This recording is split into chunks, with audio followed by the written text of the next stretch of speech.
The boat you can see behind me may not be the most expensive or largest I've ever had on Aquaholic, but it is, I think, probably the most interesting.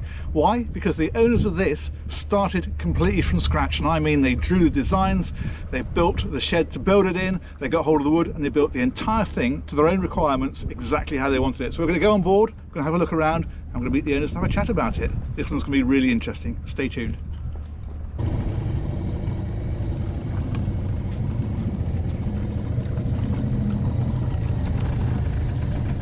So I'm on board with Tom and Lorraine, who own this boat and built it, and Buddy, their cat, who is down here. So Tom and Lorraine are going to show us about, and then tell us a little bit about the build. So hi, Tom and Lorraine. Hello, hi there. So do you want to give us a little walk around the boat first of all? Yeah, sure. And I understand obviously you built this completely from scratch, and this is to your own design. It is, yes. We wanted specific things, and it was easier to build it than to buy it. Fantastic. And you're retired, I take it, and just retired now, yes. So just spend your summers cruising? Yep. Perfect. Okay, let's all walk through and have a look, and then we can go from there. Well, we're looking at 30 feet here, so nothing is very big. Sleeping cabin, double bunk, big storage bins underneath for spare bedding, stuff, anchor locker up forward, and personnel lockers here. Brilliant. Ranging from very small to a bit larger, and other ones there. Fantastic. I guess storage is key really on this sort of boat, Storage is key. Yeah. 2 opening portholes, 2 fixed, and a large forward hatch, which is ventilation and escape if necessary. Excellent. Hope it never come to it. Yeah, absolutely. And then back here? Okay, right. First off, we have some big lockers here. Personnel lockers for keeping clothes, 1 each. Booze. The most important part. Yeah. The various glasses and various bottles. Electronics locker. The spare bits of electric string fit. And that's about that. Cool. Then we have the heads, which is basic. You've got a regular loo, washing bowl with cold water, no hot water, no hot running water, nor a shower. Okay. KISS principle: the less that go wrong, the better it gets. Yeah, makes sense. Hot water comes from a kettle, and showers are taken ashore where the opportunity arises. Ideal. Cool. Okay, again, a few lockers for bits and pieces, opening porthole, ventilator. Perfect. And that's about that. Excellent. And the galley. My wife is an enthusiastic cook, and I'm an enthusiastic angler. And between us, we do very well. Perfect. 2-burner grill and oven, nothing special. On gimbals, which... Okay.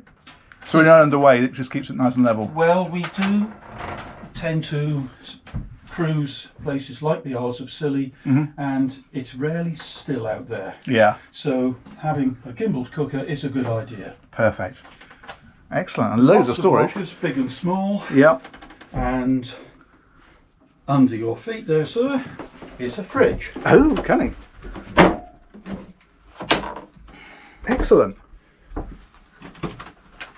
Not big, not small, just good enough. Yeah. Perfect. And supplemented by a lot of fish, I guess. Yes. Oh, yes. Again, sink with pressurised cold water and a saltwater faucet. Okay. Saltwater faucet, because it's a good way of getting rid of soap suds with the washing up, or washing fishy hands, or anything else that you don't need to use the fresh water on board. Sure. Thus the fresh water lasts longer. So that comes directly from the sea under the boat? Yes. Ideal. Straight up and out. Perfect. Okay. Oh yeah. Awesome. Well, lots of lockers, plates, little various kitchen-y bits. Yeah. Fantastic. Cool. And really, I think that's about it here. Okay. Well, well, ventilation. There's an extractor fan, which is useful for getting rid of any steam during cooking. Yep. Again, that keeps the inside from fogging up or getting mouldy or whatever. Yeah, perfect. Okay. And that's about that.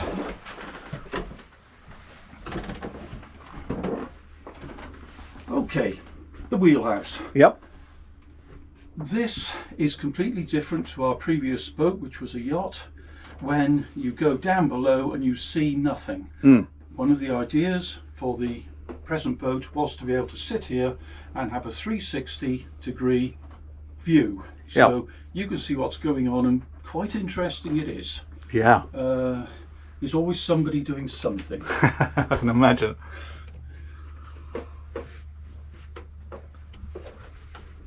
Fantastic. And then we've got the helm on this side. The helm's on this side because that's where it ended up. Yep. You've got all the engine dials and such here. Here, so the helm has got a good view of everything that's going on. Fish finder, chart plotter, radio. Not a lot going on in the way of electronics. We didn't feel we needed it. No. There's no end to the electronics you can fit on a boat, but we left it on the simple basis. Very wise. Excellent. Interesting point here. People who know vehicles might recognise this as a Volkswagen van seat. It does everything that a helm seat should do. It's got two arms. Yep. It, of course, like a motor vehicle, it will slide backwards and forwards, so anybody on the helm can adjust everything to suit themselves and be comfortable. Brilliant. Great idea. One little interesting point, which I'm sure will be quite fascinating, is we have a self-steering gear. Okay. Wow. Oh, Auto Helm 1000. Yep. That fits onto a little bracket and will then fit onto there. That's amazing. That's like a tiller steering one, isn't it? It's a tiller steering one adjusted for a wheel. Brilliant. Cheap, and it works. She tracks nicely, and we have done several hundred miles now. Right. With this as the as a helm, an electric helm. Doesn't get you away from actually keeping a lookout, but you look out better when you're not studying a course at the same time and trying to keep it straight. Yeah. So that's a little thing that is maybe a little different. Yeah. No, that's great. It's very ingenious. Okay. And then behind? Behind here we have probably the smallest chart table in the world. It's more to keep, well, we do have a selection of paper charts. Yep. Things like pieces of tape, dry batteries, little books, odds and ends. It's a good place to stick them where you know where they are. It's the kitchen drawer, basically. It's the kitchen drawer with a maritime theme. Important books, pilots, weather, that sort of thing. Yep. Handy. Regular car radio. Yep. Receiver, so it doesn't do anything else. Yep. We call it the wet locker, but it doesn't really get wet. It's a place to store Wellingtons, wet weather gear, spare hats, that sort of thing. It's just somewhere to put it so it's not hanging around all over the place. Yeah. That's simple. Makes sense. Excellent. And there must be an engine here somewhere. There is an engine under here. Okay. Is it possible to see it? It is possible to see it. Not the easiest, but It will be when I edit it. okay.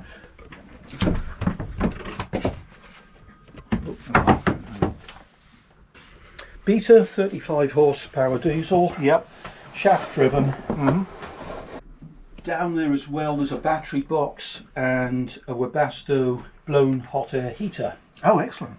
So we've got an element of comfort about. Yep. There's three lift out sections like this, 1, 2 and 3. Yep. Lift out all three, you've got the entire engine bay that you can get in and do any necessary servicing, repairs, checks, whatever. Perfect. They've all got serious sound insulation. Yeah. It's all sound insulated, and we can actually talk when it's running in here, which is a good thing because we're in here quite a lot of the time. Yeah, of course. Really, that's about it. It's not a sophisticated engine. It's one of the old school, really, chain-driven cam, which some people will know about. Yep. And no turbo or anything like that, obviously. Sorry? No turbo or anything like that. No turbo. No, just nice and simple. It's very simple. No electronics. Once it's going, it's going. Yeah. And what sort of cruising speed do you get with that? Okay, we get about 6 knots, 6 to 6 1/4 cruising. Top end of about 8 if you really push it. Yeah. 2,000 revs gives you 6.5, which is fine. Yeah. That gets us places for 3 litres an hour. Wow. Yeah, that's the thing, isn't it? We got a 45-gallon fuel tank of 215 litres, Right. which gives us about 450 miles cruising Brilliant. between fills. Yeah. We also carry a couple of jerry cans of additional fuel as a top-up, or as basically a completely different fuel tank if we ever get a problem with the fuel tank that's in here. Yeah. Belt and braces. Absolutely. Perfect. Okay, that's excellent. Thank you for that. Okay.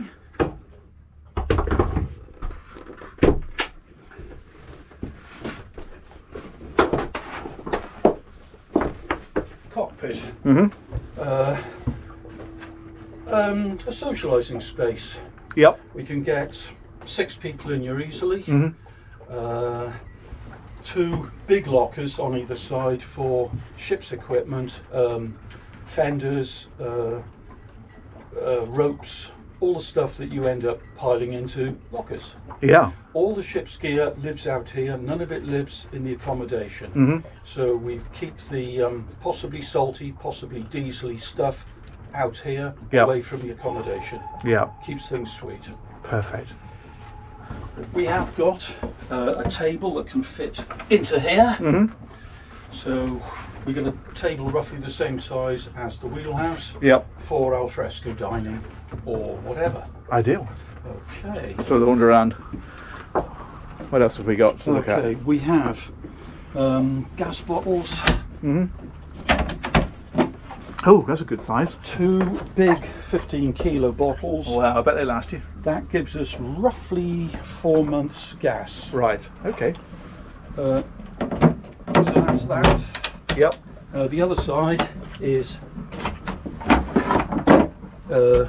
fuel for the outboard. Yep.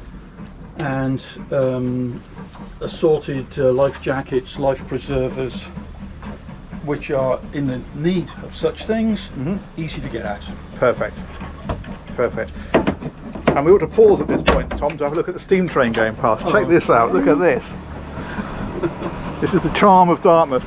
We've got a little dinghy going down that way and a steam train going that way.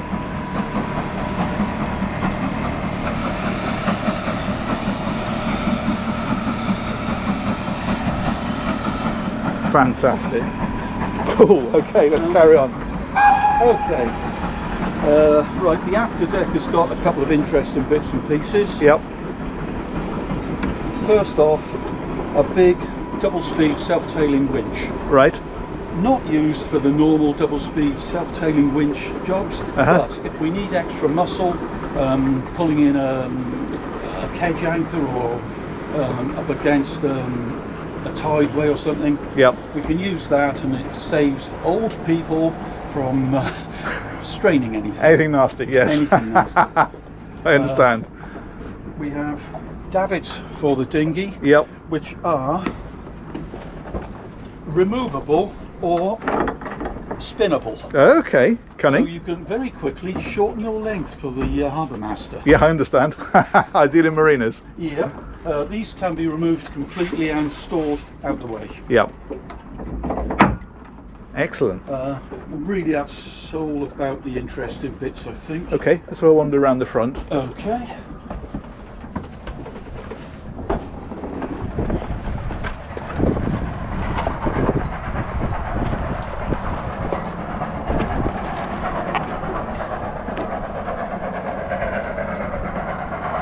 Okay. The bow, usually it's the sharp bit, the other one's the stern, it's the blunt bit. That's what I've been going wrong with these years. Okay, 2 rollers. Yep. Electric winch. It's a Cobra. Right. For what it's worth. 25-pound plough anchor, 5/16 chain. Right. 150 feet of chain. Which I think is a reasonable set of brakes. Yeah. Yeah. Fair enough. And this is obviously the hatch from the. It's the hatch from the fore cabin. Yep. Plenty of good-sized fittings. Yes. Small fittings are a waste of time. You can't get enough rope around them. No. No. Fair enough. Fair enough. Little bit there. The handle for the winch is kept in its own little holster, just where you need it. Cunning. So that's like a backup if the electric's not working, presumably. The electric only works on the haul-in. It's let out by hand. Gotcha. That way we can either let chain out slowly or at speed if it's needed. Yeah, gotcha. It's a clutch operated like any anchor winch would be. Excellent. And we've got a bit of a mast going on here. We have a little bit of a mast. Okay, that's 15 feet tall, and it's got the steaming light, a little spreader light which illuminates the foredeck. Yep. Anemometer. The VHF aerial. Yep. Oh yes. An old-fashioned type radar reflector.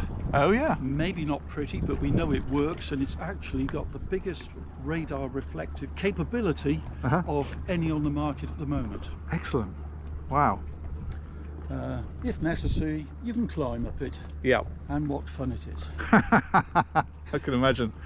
Cool. Okay, that's really interesting. Thank you. Let's have a wander back then, and we'll have a chat about the build. Okie dokie. After you. Oh, solar panel. Yep. Excellent. So that's charging up the 12-volt batteries, presumably. It is. It's a 250-watt solar panel. Yep. Which will give us, on a really good day, something like a max of 10 amps charge. Mostly goes in about 1.5 to 3.5. Right. Which keeps up with our outgoings. Okay. The fridge, recharging the computer, and various other things that you need to do on board. So you could stop at anchor for a week without running the engine, and pretty much keep everything going, lighting, fridge, that kind of thing from that. Brilliant. Properly self-sufficient. Yes, because we tend to go places that you can't link into the power. No, fair enough. Automatic anchor light. Right. Comes on in the dark, goes off at daybreak. Fantastic. Save you having to wake up Yep. to switch the ruddy thing off. Don't forget to switch it off. Yeah. Bulb in there is equivalent to 17 watts. It's an LED, which lights us up. Perfect. Okay. Excellent. Really good.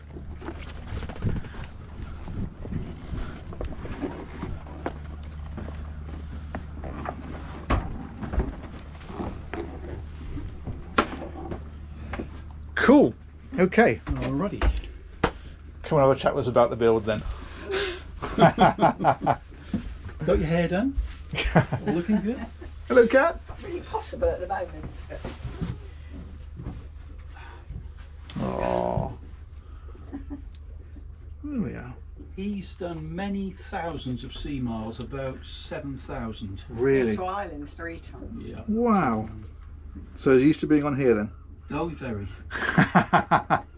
He much prefers the power to sail. The noise Really? of the sails, he couldn't cope with it. Yeah? The engine doesn't bother him at all. Banging and thwacking and things travelling up and down the stays. No. he didn't Yeah, like not it keen.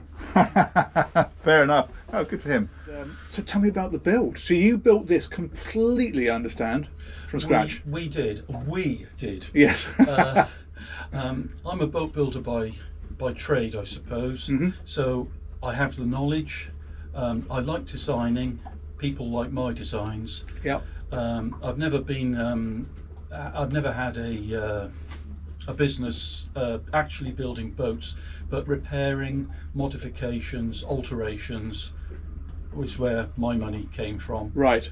And when we wanted a new boat, we set to, decided what we want, and built. That's the fantastic. boat. So you started by drawing it, Yes. and worked out from there. And I understand you even built the shed that it was built in. Yes. Again, British climate, you've got to have somewhere that you can sort of rely on not getting rained off. Yeah. So the first job on a project like this is to build a big plastic shed roughly the size of a small house. Wow. But without any floors or walls in, so it's kind of interesting. Yeah, yeah, absolutely. But after you've done that, you're more or less covered. The rain doesn't bother you. The cold is something of a problem, and the heat is something of a problem, but you've got to get around that by various means. Yeah. It is only a temporary structure. Yeah, of course, of course. And how long did it take you? To put the shed together took us, About 2 weeks, I suppose. yeah, two to 3 weeks. The whole build was 20 months. 20 months. We wow. had intended to do it in a year, but I had to take a few months out to have my hips replaced. Oh, no. Which wasn't part of the plan. No, I can imagine. Crikey. So how do you start? I mean, what it's just such a hard thing for me to get my head around. Oh gosh. It's the third Okay. boat that we've built. Okay. We do have a little bit of history. We Pre-knowledge. knew where we were starting. Yeah, and your previous ones I think you were saying were sailing boats. It was a 35-foot 9-tonner, yes. Right. And before that, a little angling boat, 22-foot angling boat. Okay, okay. She was a little different, that we bought a derelict motorboat, made a plug, which is where you start with making a glass fibre boat. Yep. Plug, mould, product. Right. Gotcha. By the time we finished that, we both hugely hated glass fibre with a vengeance.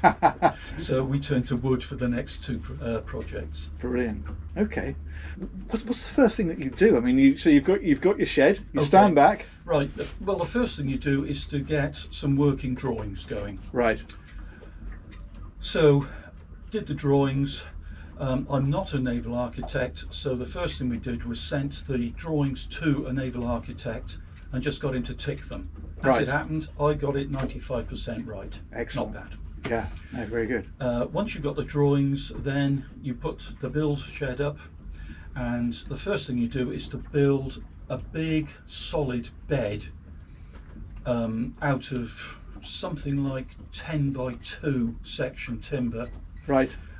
bolted all together solidly, so you've got something to build the shell of this boat on. Okay. It can't move, and whatever you do, it will stay put, so you don't get any twists or anything that will mess up the previous work. Right. Then you make and set up the frames. In this case, she's chine built, so the frames are the angly ones. Yep. Quite easy, very easy in fact. Get all that lot tied together, and then you start adding bits like the backbone, the chines, the deck shelf and stringers, and the stem, of course. Yeah. Then you've got the skeleton of a boat. Then you cover that with plywood, Yep. add the keel, various other odds and bits. In our case, we also put the prop tube in. Right. Yep. We found an interesting way of doing that, which normally it involves boring a very long hole through solid timber. Mm-hmm. This needs a particular tool that all the old-time boat builders had, and if you were nice to them, they'd lend it to you. Right. You cannot get one for love nor money now. Okay. So what we did was fabricated a keel so that we could bore holes for the propeller tube and set that up, and we just filled in around it with timber lumps and epoxy. Wow. Which got us the end product was a solid keel. She's got a long central keel, prop tube sticking out of it, done and dusted. And presumably at this point the whole boat's upside down, I guess. The whole boat is upside down. In the opening work, it's a heck of a lot easier to do it upside down. Yeah. Yeah. Okay. So at some stage I guess you've got to be brave and turn it over. Yes. Taken out of the shed. In our case, we had her trailered by the transporter in the boatyard we were in. Yep.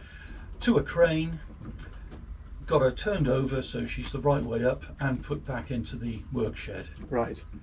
that's when you realise that the labour you've gone through the last couple of months is nothing to what you've got coming up. Right. So once she's the right way up, then you can start filling in with bulkheads, deck beams. Early on in the build, we made 22 deck beams at home. Wow. Away from the build shed. Yeah. So they were all ready to go as soon as we needed them. Bump, bump, bump. Then we had the ghost of a foredeck and a stern deck. Right. And then it's just a case of progressing with the bits that need to be done next. Yeah. There's a development of the pieces that need to be done, so you end up getting the basics done, then the finer points, and then the finishing points, the pretty bits, and then you start varnishing and painting. It's the simplest way of going about it, of explaining it, really. Yeah, yeah, amazing. And I guess there must be a lot of complicated bits in terms of plumbing and wiring and all that kind of stuff. Yeah, we did all of it because over many years I've learnt a lot about plumbing, wiring, engine installation, ventilation. That's something that people tend to forget about. But of course, yeah. Ventilation's fairly important on a boat. Yeah. Yeah. And I guess what this is really is the culmination of all your experience of years and years of boating. Yeah. And years of boat building and repairing. Yeah, and it's sort of reached the point when I'm best at it just before I have to give it up. So do you think this is the last one? Yes, yeah. We'd like to enjoy the toys now. Yeah, having built a toy. I'm turning 70 this year. Right. Which isn't old, but it's too old really to start another project like this. Yeah. Bits are getting achy. And we've got a really good boat. She does what she was supposed to do. And how long has she been afloat? This is the 4th season. Yeah, she was launched at the far end of December 2016. Right. Yeah. 2nd of December, if we're going to get pedantic with it, which is not the time to launch a boat. No, fair enough. Fair enough. But we can honestly say there is nothing we would change. No, we've added a few bits. Yep. Maybe altered one or two very minor items. It's mostly adding things like brackets for binoculars and for coffee mugs on route so they don't fall over and spill. Yeah. A little polishy bits, the glitter on the job. Yeah. But basically, she's really good. And where have you been with her? To the Scillies 3 times. Wow. We spent the whole summer in the Scillies the last 3 seasons. Really? Yeah. This year we won't be going with the COVID situation. Of course. Yeah. Yeah. But we'll just go up and down the rivers in Falmouth, Plymouth, Telford. It's a sort of maybe around to Mounts Bay. Yeah. It's a sort of auto self-isolating, really. It's a perfect way to do it as well. Yeah. That's fantastic. Yeah. So how long does it take you to get? So we're in Dartmouth at the minute. If you're heading down to the Scillies, I mean, obviously you're in no rush anyway. Not really. We will go down to. Hypothetically, we go down to Plymouth, which is roughly a 6-hour trip. Yep. From Plymouth to Falmouth, another 6-hour trip. Right. And then if we were going to the Isles of Scilly, that would take us another 9 to 10, depending. Okay, so you do it across all 3 or 4 days? Oh yeah, we could do, weather permitting. That's impressive. Yeah. For not a lot of fuel at the end of the day. Of course. Yeah. No, it's cheap running, isn't it? Yeah. Well, looking at it another way, we're getting roughly 10 miles to the gallon, or 10 miles to the 5 litres. Yes. 2 miles to the litre. Brilliant. That's very impressive. But we'll never ever be able to water ski. That's you have massive skis. Yeah.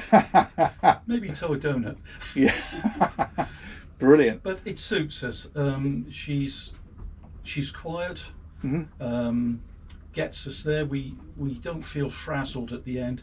When we were sailing, we really knew we'd had a 10-hour trip. Yeah. With this one, you arrive pretty well as fresh as you left. Brilliant. Which is really nice.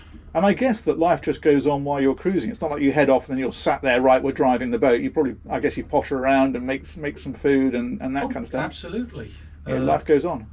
We obviously with the galley we can make food and drinks en route. Yep. Once we're there, it almost reverts to being at home with the fridge. We've got lots. Lorraine is a brilliant cook, a lot better than me. And I think we live rather well. Fantastic. It sounds like the idyllic retirement to me. Yeah, which is why we're not thinking of building another one. No, fair enough. We're having fun. Yeah. And if I can ask the rude but question that everybody's going to be asking, what did it actually cost in the end? I'll tell you exactly, it cost us £45,000.